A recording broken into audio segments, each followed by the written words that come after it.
Mohon penjelasan Ustaz tentang makna rububiyah. Rubub diambil dari kata Rabb. Allah mencipta, Allah menjaga, Allah memberi rezeki. Itu makna rububiyah. Meyakini Allah mencipta, Allah menjaga, Allah memberi rezeki. Maka ketika orang mengatakan, Ya Rabb, Engkau yang mencipta aku, Engkau yang menghidupkan aku, Engkau yang memberi rezeki aku. Rabb. Bacaan doa keselamatan yang dibaca sebelum salam, apakah dibaca saat telunjuk masih tasyahud atau sudah diturunkan? Masih tasyahud. Semuanya, apapun doa yang dibacanya di ujung, menambahkan doa kalau mau tambah di ujung. Ya doa lahu, berdoa. Setelah habis semua doa, baru turunkan. Assalamualaikum warahmatullahi. Assalamualaikum warahmatullahi. Selama masih berdoa, tunjuk. Karena bunyi hadisnya, wa yushiru, Nabi menunjuk, wa yad'u, dia berdoa. Habiskan doa, baru turun. Setelah mengambil wudhu dan masuk masjid, sebaiknya solat apa dulu?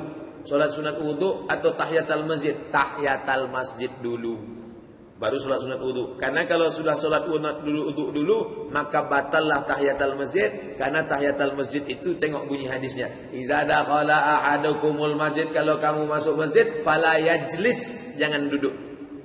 Ketika dia solat wudhu duluan, maka dia sudah duduk. Kecuali dia solat tak pakai duduk. Ada solat tak pakai duduk? Mana ada? Tahiyatul masjid dulu, baru dia solat sunat wudhu. Kata Imam Muslim rahimahullah, tidak meriwayatkan satu hadis pun dari gurunya Imam Bukhari.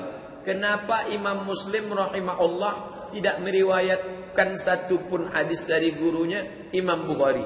Kenapa Imam Bukhari tidak meriwayatkan hadis dari Imam Ahmad bin Hanbal? Padahal Ahmad bin Hanbal itu gurunya langsung. Setelah dibuka-buka, mereka pakai sanad Ali dan sanad Nazil. 1, 2, 3. Semakin sedikit jumlah antara dia dengan Nabi, maka semakin tinggi kualitas sanad itu. Namanya sanad Ali. Kalau yang satu ini sanad Nazil.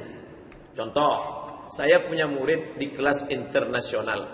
Itu murid saya. Lalu saya mengambil dari Dr. Mustafa Umar. Maka dalam sanadnya, murid kelas internasional dari Abdul Somad, dari Mustafa Umar. Murid kelas internasional dari Abdul Somad, dari Mustafa Umar. 1, 2, 3. Ternyata anak kelas internasional ini kuliah di Pasca UIN, dan dia belajar langsung ke Ustadz Mustafa. Maka ketika dia belajar ke Ustadz Mustafa, dalam periwayatannya langsung dia sebut dari Dr. Mustafa Umar. Tak disebutnya Abdul Somad. Bukan berarti dia menyepele, mengecilkan saya. Karena dalam ilmu hadis lebih tinggi sanad Ali kalau langsung ke sumber periwayatan. Jadi jangan katakan dia tak belajar kepada Imam Bukhari. Dia belajar ke Imam Bukhari. Tapi kalau sanad itu ada yang langsung ke guru Bukhari, maka dia pakai yang langsung. Tidak dia sebutkan Imam Bukhari di dalam. Tapi dia murid Imam Bukhari. Imam Tirmizi murid Imam Bukhari. Imam Muslim murid Imam Bukhari. Nah, ini tentang masalah penyebutan nama dalam sanad. Nah, apa Ustaz? Kalau kita mau qadha solat, apakah boleh setelah solat fardu tapi tidak mengerjakan ba'diyah? Laksanakan ba'diyah. Bagaimanapun keadaannya ba'diyah. Selesai ba'diyah baru qadha. Usolli fardhu zuhri 4 raka'atin qada'an. Mau cepat Pak Ustaz, pilih ayat kulhu. Bagaimana jika sebuah masjid menghadap kuburan? Kiblat imam hanya sebatas dinding dan pagar, kira-kira 2 meter. Apakah ada jarak antara batas salat dengan kuburan? Masjid Shahabuddin, di dalamnya ada kubur sultan. Masjid Ar-Rahman, itu di bawah antara masjid dengan kantor KPU, kantor KUA, kantor MUI, zakat, itu ada kubur di bawah. Maka yang tidak boleh itu adalah menghancurkan kuburan, diletakkan masjid di atas. Ini kubur Abdul Somad, lalu datang traktor diratakan, dibuat masjid di atas. Namanya Masjid As-Somadiyah. Haram solat di situ. Itulah kronologis hadis. La'anallahu al-yahud wan nasara. Allah melaknat Yahudi dan Nasrani. Ittakhadhu qubur anbiya'ihim masajid. Karena mereka menjadikan kubur orang soleh menjadi tempat ibadah. Mana contohnya? Gereja Santo Thomas. Itu makam Santo Thomas yang diratakan, bangun gereja di atas. Mereka ngalap barokah dengan itu. Dalam Islam tak boleh. Adapun solat menghadap kubur dengan ada tembok, walaupun langsung di balik tembok, di sampingnya ada kubur, tidak apa-apa. Maka bedakan antara tiga: solat menghadap kubur, solat di masjid yang di bawahnya ada kubur, atau solat di masjid yang kelilingnya ada kubur. Masjid Raya Pasar Bawah, Masjid Raya Senapelan, kubur di samping, maka tidak masalah. Sudah saya bahas dalam buku 37 masalah dalam masalah solat di masjid yang ada kubur. Tengok, apakah kita seorang anak boleh mengqadha puasa orang tua kita tapi dia masih hidup? Tak boleh. Tunggu dia meninggal. Tak sabar betul saya meninggal, sabarlah. Orang tua kita sehat tapi kadang dia kerja lelah, jadi dia buka puasanya. Orang tua yang kerja cari nafkah, dia buka puasa, suruh dia tulis. Nanti mudah-mudahan rezeki bertambah, badannya sehat, dia ganti di hari yang lain. Fa'iddatum min ayyamin ukhar, gantilah di hari yang lain. Naskah super smart. Suami saya pernah mendengar hadis disampaikan seorang ustadz cukup terkenal. Suami saya nontonnya di youtube.com. Tidak akan masuk surga seorang hamba sahaya yang lari dari tuannya kecuali untuk menyelamatkan diri. Jika tuannya itu membahayakan nyawanya, gimana Pak Ustadz? Budak hamba sahaya, tuannya itu baik, sopan, lari dia. Konteksnya ceritanya waktu itu masih ada perbudakan. Hadis ini jangan jadikan alasan untuk melanggengkan perbudakan. Allah menghapuskan perbudakan dalam Islam dengan cara berangsur-angsur, seperti pengharaman khamar. Khamar boleh, tapi mudaratnya banyak. Khamar boleh, tapi jangan waktu dekat sholat. Khamar haram. Begitu juga dengan perbudakan ini. Berangsur-angsur dihapuskan, akhir-akhir hilang.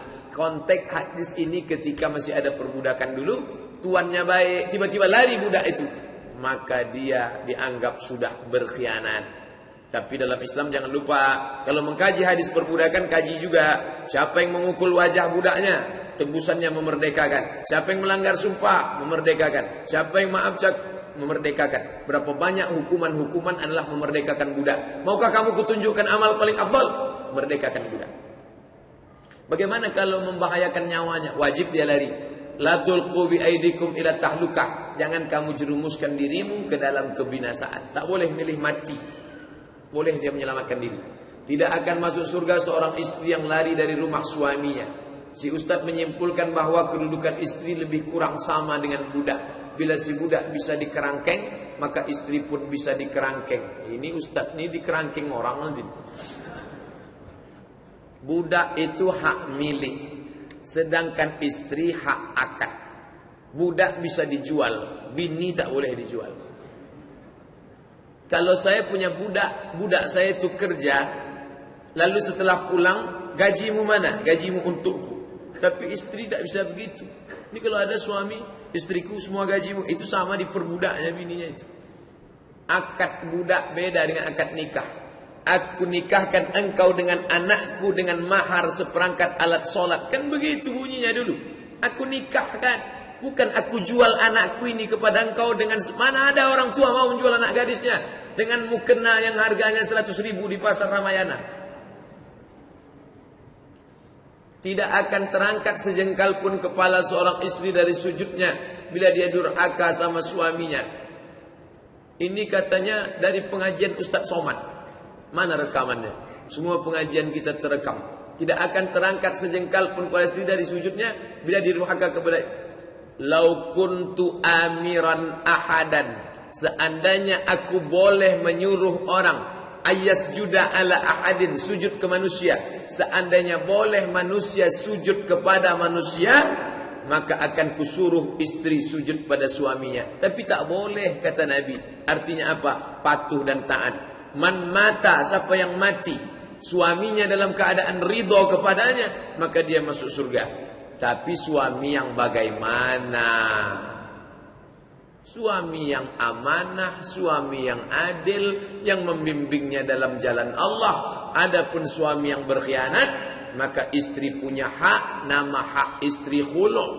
Khulu', saya melepas baju saya. Begitulah si istri bisa melepas ikatan dengan menggugat ke pengadilan. Jangan bodoh-bodohi anak perempuan kita oleh laki-laki pecandu narkoba dengan ayat berdalil untuk membodohi perempuan. Dengan mendengar ketiga pernyataan di atas, maka suami saya semakin berada di atas angin. Sebelum dia mendengar hadis tadi, dia sudah di atas angin. Sekarang makin di atas angin. Malu sebenarnya saya cerita, tapi silakan Ustaz sensor saja mana yang perlu. Tak tersensor lagi, sudah terbaca semua. Hampir 18 tahun.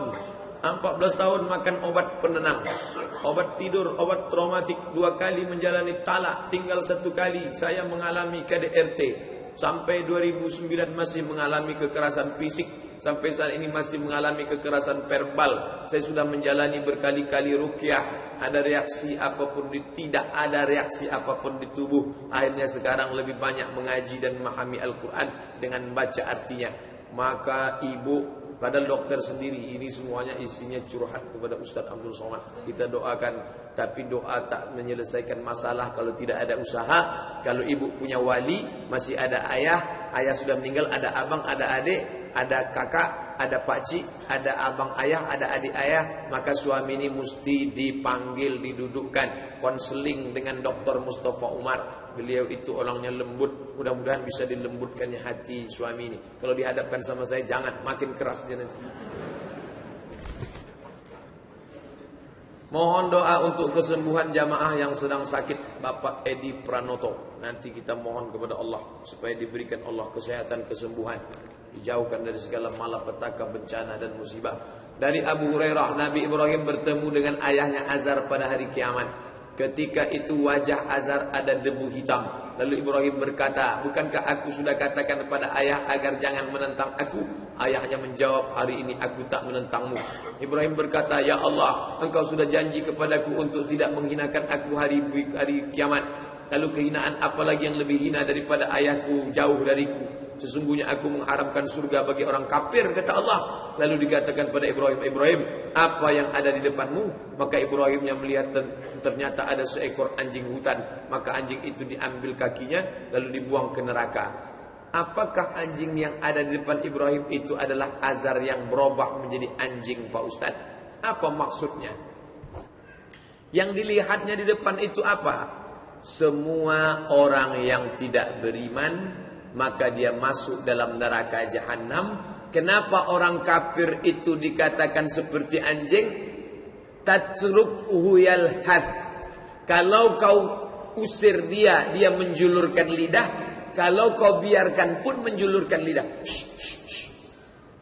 Tetap menjulurkan lidah. Diusir menjulurkan lidah, diam pun menjulurkan lidah.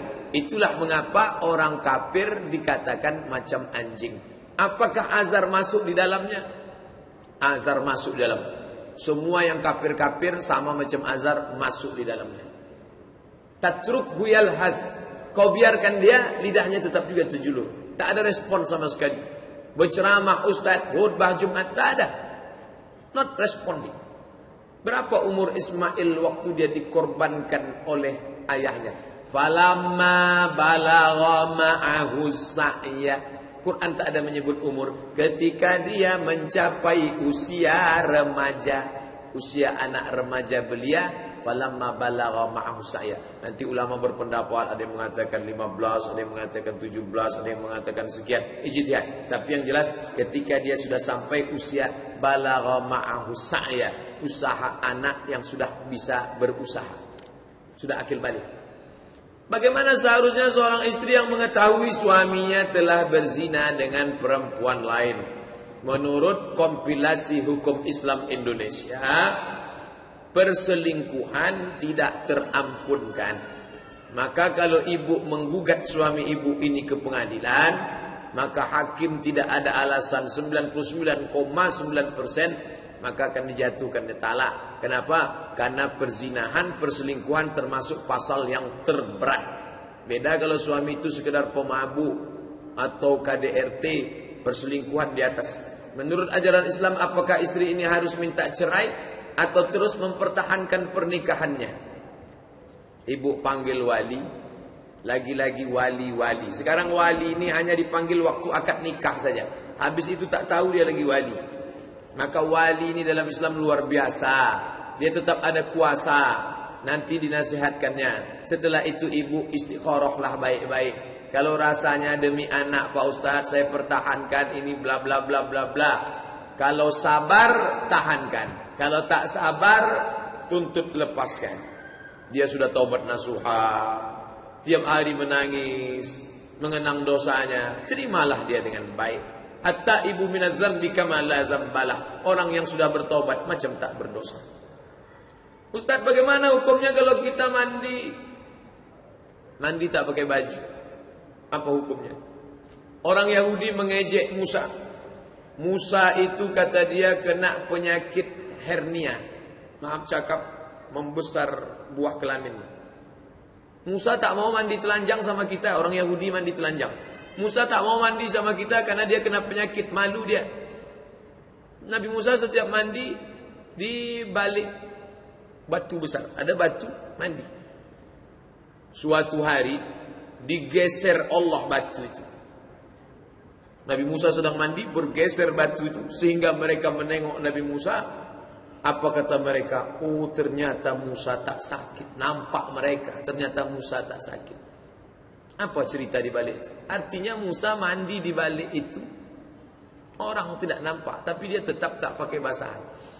Inilah dalil sebagian orang yang membolehkan mandi tak pakai basahan.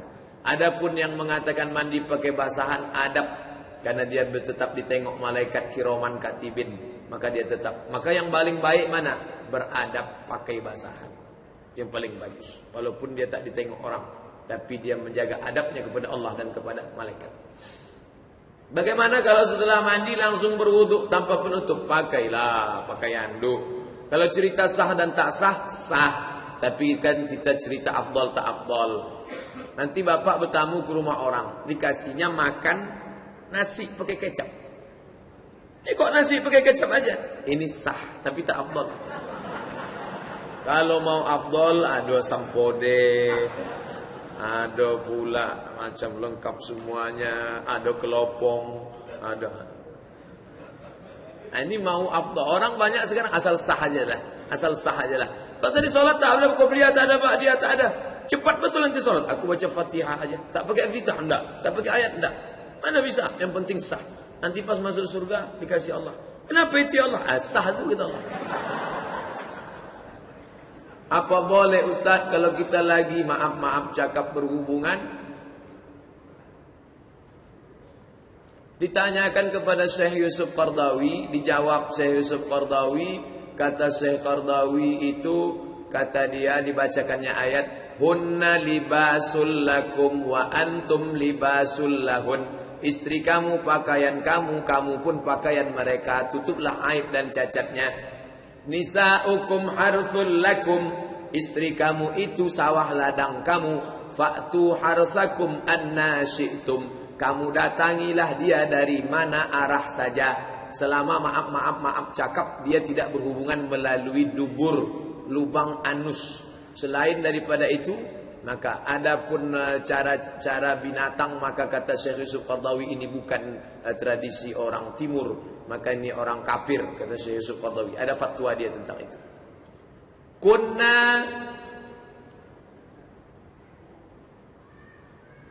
apa maksud sebenarnya hadis ini Ustaz? Sebab banyak masjid kita sop-sopnya berada di antara tiang-tiang. Kunna nunha, kami dilarang an-nasiffa, membuat sop bainas sawari ala ahdi Rasulullah. Hadis Ibnu Majah disahihkan oleh Albani. Kami dilarang membuat sop di antara dua tiang. Ini tiang. Lalu antara dua tiang itu dibuat sop. Kami dilarang membuat sop di antara dua tiang. Apa maknanya? Buka fatwa para ulama. Kalau masjid itu penuh solat Jumat, maka boleh di antara dua tiang. Hari Jumat ini tetap ada. Tapi kalau pada solat maghrib, solat isya, maka dibuatlah shop yang tak ada tiang. Shop, shop, shop, shop. Shop 1, shop 2, shop 3, shop 4. Pas shop 5 tu terhalang tiang, langsung melompat ke shop 6. Tapi di sini rasanya maghrib tak sampai 6 shop ni. Mana tahu masjid bapak tiangnya banyak. Makanya arsitektur yang dipakai itu arsitektur kubah. Apa guna kubah? Dengan tiang melengkung tak ada tiang di tengah. Itu tujuan kubah itu. Dengan tiang melengkung tak ada tiang di tengah. Tapi kalau ada tiang, pada solat Jumat boleh diisi. Tapi pada saat yang tempat lapang dilompati. Itu tentang makna hadis.